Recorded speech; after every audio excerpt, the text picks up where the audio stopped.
This is the Action Movie Guys podcast, bringing you action movie reviews from across the decades, plus box office numbers and insight like never before.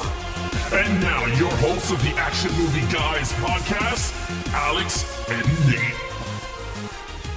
What's up, everyone? Welcome to episode number 38 of the Action Movie Guys podcast. I'm your host, Nate, and that is my co-host, Alex Figueroa. And I just want to let you all know that you are currently listening to the number 62 most popular podcast in Mexico. By the way, that's a true fact. And we are going to be covering a movie that I like very much. I don't know if Alex likes it. We don't talk about these things. Y'all already know. We come in here without having talked about the movies before, and we just review them. We're going to be going over Denzel Washington's 2004 film, Man on Fire, directed by Tony Scott, a movie that I quite enjoyed prior to watching this. So let's see if anything changed. Before we do that, though, please, if you're listening on the go on Apple Podcasts, Stitcher, wherever you're listening, please make sure you go ahead, subscribe, and give us a little review and a star rating. And if you're watching on YouTube, go ahead and click the like button, subscribe to the channel if you don't already. Give us your scores down below. We love it when you guys interact. Comment on the video. Tell us what you think about the movie that we just reviewed. All right, now, Alex. Mm-hmm. Before we go into it, just really quick, is this a movie you've seen a lot? I know you couldn't find it, but like, when was the last time you watched this? Dude, I seen this movie once. And I didn't see it in the theater. I didn't buy it on Blu-ray or DVD or nothing like that.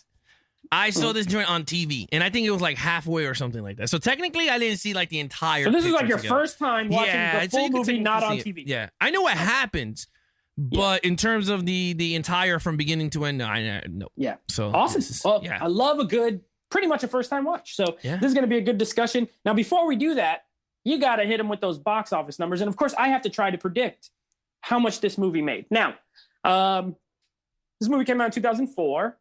This is post-Training Day Denzel Washington, so post-Academy Award winner, directed by Tony Scott, a popular filmmaker. Not like upper echelon, but like maybe the tier right below it.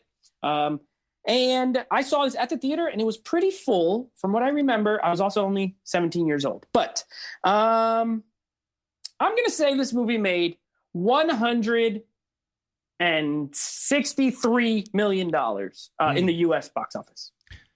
All right. So let's get right into Man on Fire from 2004 box office numbers. All right. Domestic, it made $77,911,774. You was way off. This is the farthest I've ever been. You gave him more money. The farthest I've ever been. Yeah, you went way off. I guess they only saw it down here in Florida because the theater was packed. I guess we sold all the tickets. Yeah. In terms of international, it made $52,923,778 on a worldwide total of $130,834,852 on a budget of $70 million, which is not bad. That's a successful movie. It is successful. I'm sure with marketing, everything, it cut into it a bit, but it still made money. It was not a loser for the studio. In this case, Fox. So, okay, well, that is surprising. I thought it made more because it's very popular with people I know. So maybe that swayed me. All right, now, speaking of which, popularity, we're going to go over some Rotten Tomato scores. Now, Alex, what do you think this movie got as far as critical Rotten Tomatoes and audience score? Oh man, see, I'm thrown off because the last time we did this, I was way off. And then credit. So was I. Yeah, but I'm gonna go with my gut. I'm gonna go with an 86 on this. Okay. I'm gonna go 86, and then the peoples. I think the people love this movie, so I'm gonna give it a 87 by 1 point. All right. Well, you know what? You're pretty close with one of them. Okay. Your audience score is very close. It's an 89% with audiences, which kind of swayed me, I think, in my box office guess. Because like people like this movie a lot, according to this. But critically, 38%. 38. When I looked this up for the purposes of this review, I nearly cracked my phone in half. I said, what? 38? I nearly snapped it. I was so mad. I couldn't believe it. But anyway, critics I guess they just don't like this movie. So you were off by about 60%. Yeah. I'm gonna be honest with you. 50%. Like, that's why I never, ever base me watching a movie on Rotten Tomatoes. because we should do that on one of the podcast episodes or maybe one of our live episodes and take all the Rotten Tomato scores that the movies are really good and do a month of re-reviewing it and seeing if it's actually that score. So we should call it like reduce, reuse, recycle a month. Re-tomato. Re-tomato. Like replant. Reduce, replant. Re-tomato. Replant. That's how you do it. Yes. Right there. You see, that's called on-air brainstorming. Yes. Reduce, reuse, I agree replant. Because there's a lot of movies that I know for a fact have very trash scores that I like a lot. And there's vice versa. There are movies that have 99% and I hate. Lady Bird. That was one. I hated Lady Bird. It has like almost 100%. I couldn't stand that movie. So it just happens that way, you know? Okay, so those are the scores. Now we're going to get into our ratings. Now, let me give you our criteria. As always, we go with lead character, main villain, action scenes, storyline, and overall score. Then we add them up, and we give you a total out of 25. So, Alex, it's your lucky day. You get to go first for lead character John Creasy, played by one Mr. Denzel Washington. I'm just going to tell you right now, it's a 5. I'm going to not even hold my tongue. That thing is a absolute whopping 5. He is a fantastic lead man in this movie. I felt for him when he was drunk in the beginning. I was like, man, this dude is on a down road, like a spiral. Like he was just done. Yeah. Like he didn't care about life. And then I love his acting because like you could see the way his character transitions from he didn't care about this girl. And all of a sudden, Mark Anthony goes to a concert to go sing, and he takes his wife with her, and right, he's doing Mark Anthony. Yeah, he's doing the Viva. What is it called? He's Puerto Rican, but he was playing the Mexican in this movie. Yeah, he was singing the Viva, whatever the song. Like he took her to that concert. Yeah. He was like, "Look, we got to do a concert." So he took her, and he stood that whole, I guess, 2 weeks with the little girl, and I think he started to grow for her, and I love that whole progression. And then from there on, once that shootout happens and takes him away, and I was like, this is at his finest. And then the ending, which you will talk about during storyline. But I'm sorry, I'm just gonna say it's a 5, man. I can't. It's great. Okay, now you guys might find this a little bit shocking, but I'm also gonna give it a 5. Listen, Denzel Washington. First of all, Denzel Washington's one of my favorite actors. Working ever, it doesn't matter. He's on my Mount Rushmore of actors. I think he's amazing. Yeah. He sells tickets for me. If he is in a movie, I am going to watch it. I don't care what it is. I don't care what it looks like. I don't care if it's a musical. I don't care if it doesn't matter. If Denzel's in it, I'm seeing it. He's that type of actor for me. And he's so good in this movie. He's so good because he's such a great actor that all the dramatic parts work. All of them. He delivers in all, like what you're talking about, where he is meeting with the girl and he starts like building the relationship with her. You know what I mean? Beautiful. And then when it comes time to do the action, you believe it. You're like, yeah, no, this guy will do all these things that he is doing. Yeah. And I absolutely love him in this movie. He's flawed. He has issues. He has demons, right? But at the end of the day, you do something, and you know what he becomes? You guys know what he becomes. Oh, Nate's favorite character. Very pissed off. He is very pissed off. They did him wrong. They tried to kill him. Oh, pissed off. Yeah. 5. If I could give a 6, I would, but I'll give it a 5 out of 5. All right, main villain. Here's my one and only issue with this entire movie. The main villain is so weak. He's not so I scored the villain as this voice guy. He's just called The Voice, right? Because he's the one who's behind everything. Yeah. He is in exactly, they show him as in his physical form in exactly one scene at the very end of the movie. And spoiler, well, we do spoil. You guys know, this movie's 20 years old almost. He gets shot. That's all you see him get shot and like fall down or whatever. That's pretty much all you see. Otherwise, he's just a voice on the phone. And for most of the runtime, he's not on the screen at all. So as a background menace, fine. From what other people say about him, he seems terrible, right? But you don't get to see him that much, and you don't get to hear from him, and you don't experience his terribleness. So I do have to mark off for the villain. It's the only thing about this movie, and don't get me wrong. As far as all the other people that are involved with that, with that basically that gang, the cops that are corrupt and they keep each other the Brotherhood or whatever. You know, they keep each other covered and all that. That is a great like group of villains, but we score a main villain. He's very terrible. He's barely in the movie. I'm going to give him a 1. But as far as just the overall, you know, sea of people that Denzel has to go against, I think all the other ones are pretty good and you know, like get their just desserts. Yeah, you know, I kind of agree with you in the villain part. I agree. It's the lowest one in this department. For me, it's very low. And I'm just going to say straight out the bat, I gave it a 2. Okay. Because he was he was menacing because he kept sending the guys to get this chick. So I was like, okay, but you don't see him giving the order of it. Yeah. So that tells me that he's pursuing this chick for some reason. And the fact that, he does talk to Denzel and he tells him, you know, a life for a life. And I'm like, oh, that stinks. And then, you know, it goes to the, you know, at the end when he gets shot in the head. So with that, I agree. So that's kind of my lowest in my ranking so far, but that's a 2. I agree. And pretty much everybody in this movie, besides Denzel Washington, Christopher Walken, the mom, and the daughter, they're all bad guys. Like, the entire movie is filled with bad guys. But as the main villain, and the lady, the reporter lady, she's good too, the cop lady. But there's a lot of bad guys, but there's one main and he was kind of trash. Okay, action scenes. Action, fantastic action. There's nothing you can say about this movie with the action.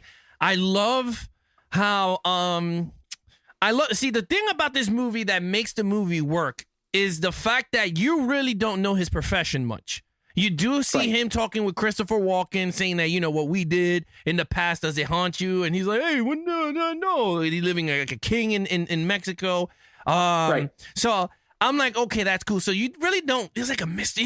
He got a mystery, and I like that. I was like, okay, how ruthless is this guy if you push him to the edge? Which, again, you see a little bit of it when he was driving. You can see that he was calculating the routes to school. He saw the car in the back. He was trying to write because of the Jack Daniels, so he couldn't get the writing, all that. But the little girl figured it out. She wrote it for him. But then once the girl got captured, because he's like, his mind is clear from all that thing, it was just like, uh-oh. Because he saw everything coming down. He's like, wait a minute, the cops are blocking off the streets. He remembered the car. And then all of a sudden, he takes the gun out. He's like, run, Peter, or whatever her name was. She's running. Peter. Yeah, Peter. And then he shoots his gun. He gets shot. I was like, oh, my God, this is crazy. And he shoots back. He kills 2 corrupt cops. For me, that's when the movie just took a life of its own. This became a different movie. Like, me and you talked about it. Like, it felt like Ip Man. Remember at the beginning of Ip Man was that. Like, it was like a more drama. Yeah, more drama. But then it just kicked into action, like in second gear when he became poor. So this is what I felt with this. Once he got the dude, when he put the cavity thing in his butt, with the C4, I was like, this dude is ruthless. Part. Yeah. That guy was the worst. He got it. I'm glad. That was ruthless. The guy in the club, he's like, hey, we're from Jersey, man. And he's wiping his thing in the face. Yeah, he got it worse. The brother, he shot his hand off. The guy in the car was cutting his fingers off. That was worse. So you have a lot of scenes that are gory, and it worked. It wasn't like scenes that they just throw there to throw there. Like, it wasn't no car chasing. Like, you didn't need a car chasing in this type of movie. This movie, he was just hunting, and I loved it. So I gave it a 5. Okay, very good. You know what? I'm not here to argue with you, man. I'm not going to argue with you. I'm going to give it a 5. But you know what? Something I'll add to it, because I think you covered it all.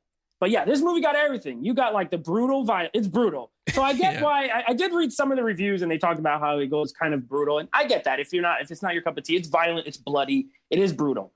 I love that. I think it's amazing. But then you also have like all the action stuff, right? You get gunplay. This man has a rocket launcher. Denzel shoots a rocket launcher. He does. I mean, listen, he shoots a rocket launcher. That is an automatic +1 point. I've always said this every time I go to movies. It's a funny joke. Like, we'll be watching a movie. I'm like, if this movie has a rocket launcher, it going up. This is it. I don't know. All of a sudden, he shows up with a rocket launcher. So absolutely love it. But one thing that adds to the action is even in the slower scenes, the early on, the dramatic scenes with him, and Tony Scott's direction is almost action in and of itself because it's so kinetic. His cuts are, crazy. The way he moves the camera, the cut, everything he does. And he had a span of, I want to say 4 or 5 movies that they all kind of look like this, but it worked for me. It was this one, Domino, around the same time. Taking of Pelham 1, 2, 3. All these movies had this kind of energy to them where even when they're just talking or whatever, it's almost like action scenes, if that makes any sense. So it's like through and through. No, I know what you're talking about, and it's funny because like out of the two brothers, I prefer Tony Scott over Ridley Scott. Ridley? Yeah, because Ridley's more cinematography. Like he could capture scenery. Beautiful, like he's great with that. But I think Tony knows how to tell a story from beginning to end. Like he knows how to captivate someone like me, like an action guy. I think I love Ridley Scott, but Tony Scott is the action brother. Yeah. Like if you want a great action movie, you're going Tony Scott. Top Gun, this, Man on Fire. Like I said, Domino, Unstop. Him and Denzel Washington did 4 movies together in a span. Deja Vu, this one, Taking a Pelham 1, 2, 3, and Unstoppable. All 4 of them are awesome. I love all those movies. So they had a good, rapport. Oh, Crimson Tide.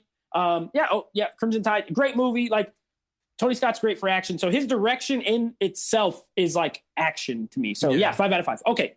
Storyline. Guess what? This one for real. This one's going to shock you. Okay. 5 out of 5. Listen, I love this movie. I am not, I don't care.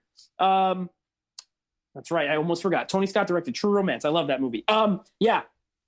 This movie has such a good storyline because it is, like you said, and similar to Ip Man, but I think better overall. It is a drama. Yeah, better. It is a drama first, right?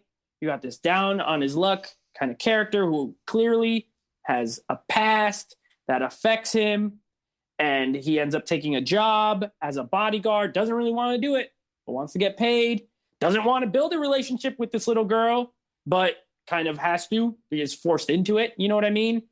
You get their bond. It's sweet. It actually is really sweet, their relationship between the two of them.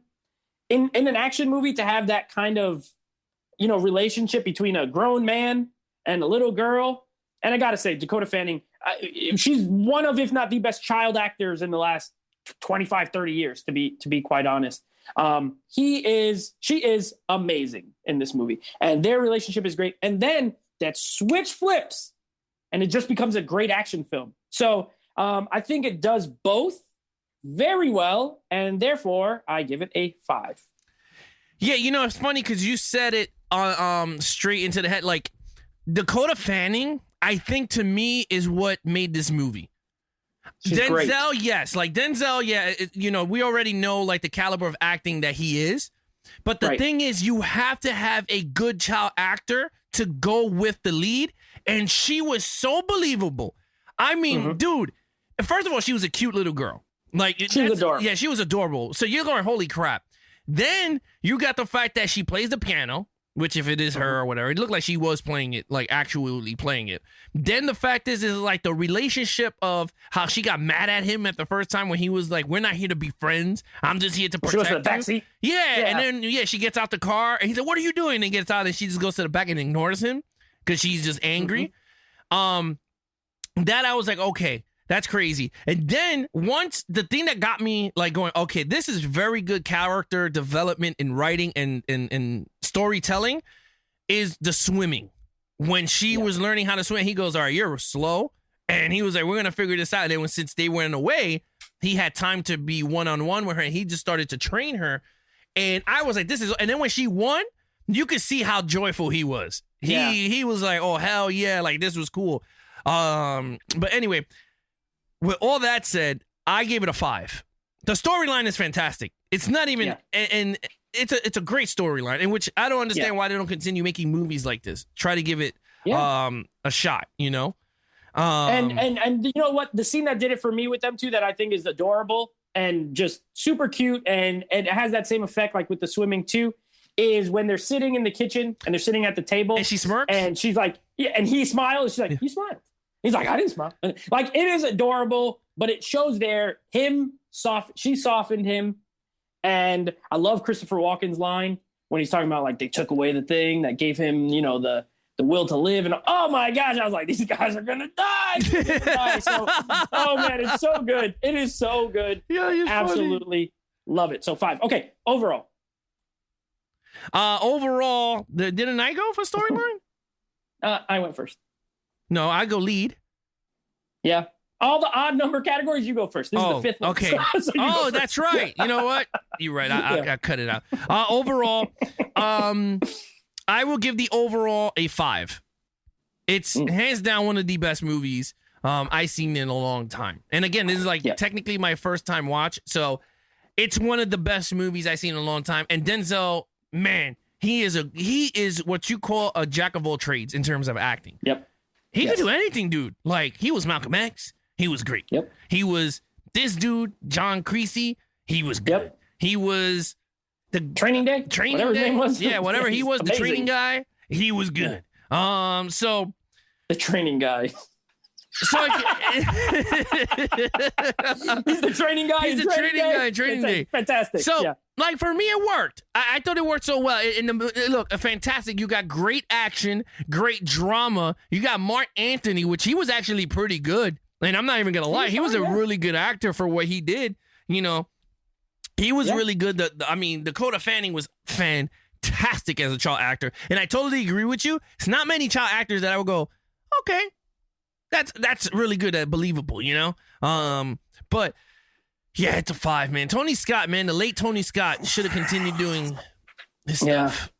Yeah. R.I.P. He was great. So listen, I know we had to, for our criteria, right? Because we have very distinct categories, I had to give the villain a low score. But like I said, as a syndicate, the villains in this movie are great. The movie's a 5 out of 5 for me. It would have gotten a perfect score if I could have gave a main villain a better score, to be honest. I've always loved this movie. It's probably my favorite Denzel Washington movie overall. Yeah. I love the setting. I love movies set in Mexico. For some reason. I really do. Like, because you like tacos. Yeah, I love tacos. I love Mexican set movies like Desperado and Once Upon a Time in Mexico and Rambo 5. Think visually, Rambo 5. I think visually Mexico is old. It's like historic, you know, but then it has that kind of just tough grit to it. Even the beautiful parts look kind of crusty. I don't know. I just think Mexico is like a great setting, and I love the setting for this movie. But the cast is great. Like you said, Denzel Washington, Christopher Walken's great in this. You get a little role from Mickey Rourke as a sleazy lawyer. You get, Mark Anthony's fine. Rhoda Mitchell was good as the mom. Dakota Fanning, she walks right out with this movie. She's so good, to be honest. So it's a 5 out of 5 for me too. I've always loved this movie, and I can honestly watch it like once a year and be perfectly fine watching it once a year. I need a 4K of it. I know the style might not lend itself so well, but I still need it because they need to upgrade this Blu-ray with nothing on it. I love Man on Fire. It's a great movie. So let's give our total scores. For me, that is a 5, 5, 5, 5, and a 1. So it's a 21 out of 25. But in my heart, it's a 25 out of 25. But for the purposes of this show, I can't give that villain a 5. But in my heart, it's 25. But it's a 21. Yeah, I mean, look, I'm 1 point above you. I'm a 22, and it's all because of that main villain. Really? Yeah. But everything else we were spot on. 5 across the board. Yeah, we gave it 5 across the board, except the main villain, because we both agreed on it. And again, we really don't know each other's scores. So it's not like I go, hey, Nate, what did you get? We do not. Once we put on this camera, we sit, that's when we start, we start giving our score. So this is really shocking again, that we both agreed that the main villain is the weakest link in this movie.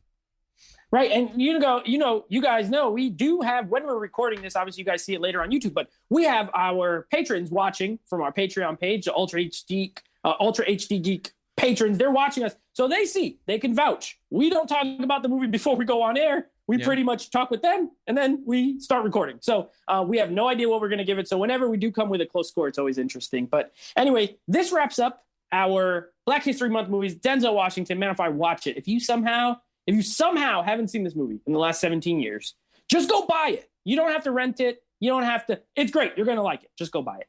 It's a great movie. Next month, we will be we'll be continuing for our series with the Rambo series. We've got 3 more of those. And then we're getting into some Westerns. Next week will be The Good, The Bad, and The Ugly. And then we have a couple of more modern Westerns. So I'm looking forward to doing those as well. Yeah, look, I can't wait for the Westerns. It's going to be really fun. I've been dying to get some Westerns up in here, and We already got it. So, yeah, in terms of anything Levels of Geeks, and you want to follow us on our social media accounts, follow Nate over on Instagram at NateFlixReviews. Check out his podcast with him and his friends. NateFlix Movie Reviews on Apple Podcasts, Google Play, Stitcher, anywhere you listen to your podcast on. Anything Levels of Geeks, check out our website, our central hub, where we have all our movies and merch, everything organized there in one place for you. And if you want to follow us on our social media accounts, Levels of Geeks across the board, Twitter, Twitch, Instagram, and YouTube. Levels of Geeks. Other than that, all of them. Other than that, that's your host, Nate. I'm your host, Alex Figueroa. And be awesome to each other and geek out.